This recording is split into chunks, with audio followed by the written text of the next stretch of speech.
Good morning, and welcome to Redeemer Lutheran Church. I'm Pastor Gary Lodeholt. One of the neat things about the Bible is that it deals with real people, and we can often relate to their experience. Well, this past week we had the coldest weather we've had in quite a while, and even had a winter storm, pretty rare in these parts. So all of that got me thinking, what are some stories in the Bible where it was cold? Well, nothing came to mind. Surely, I thought, there had to be some little-known stories or overlooked events where something happened when it was cold. So I began to look into it, and sure enough, I found a few stories when circumstances were that they happened when it was cold. So that's what I want to explore this week. Not all of them will have great depth or meaning, but I think it helps us to feel closer to those Bible people, to know they went through the same things we experience and how it shaped their stories with God. I'm betting our first reference to cold weather in the Bible is one you've never paid attention to before. You find it in 2 Samuel 23, verse 20.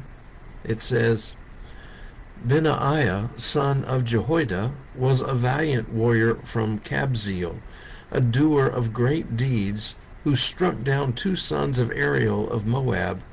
He also went down and killed a lion in a pit on a day when snow had fallen. That's it. But did you notice how they talked about snow?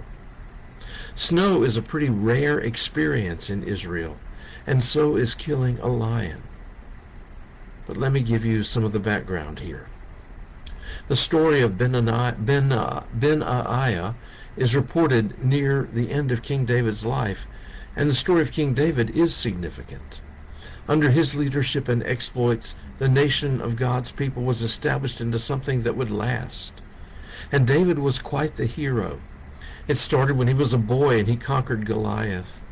With his music, he had the ability to soothe the volatile moods of King Saul and wrote many psalms.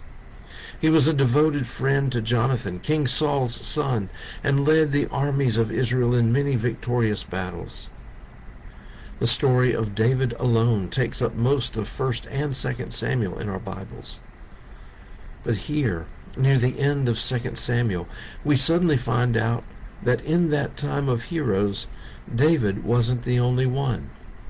Most of chapter 23 is a list of valiant warriors who fought with David and did great things.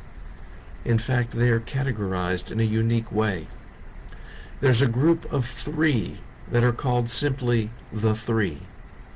These were the greatest warriors, second only to David. Then there is another group of 30 who weren't quite as renowned as the 3, but still did great things. Benaiah seems to have been one of this group of 30, and his story tells of his exploits. Frankly, it's one thing to kill a lion. To enter a pit and kill a lion speaks to his bravery and skill as well. But here's the thing. When the Bible talks about these 30 heroes, the one who is given credit for their victories is God. They don't make boasts for themselves. All of what they did was understood as being done by God's power and to God's glory. So often we get puffed up by our own accomplishments and begin to think highly of ourselves. Maybe what these soldiers teach us is that it's not about us.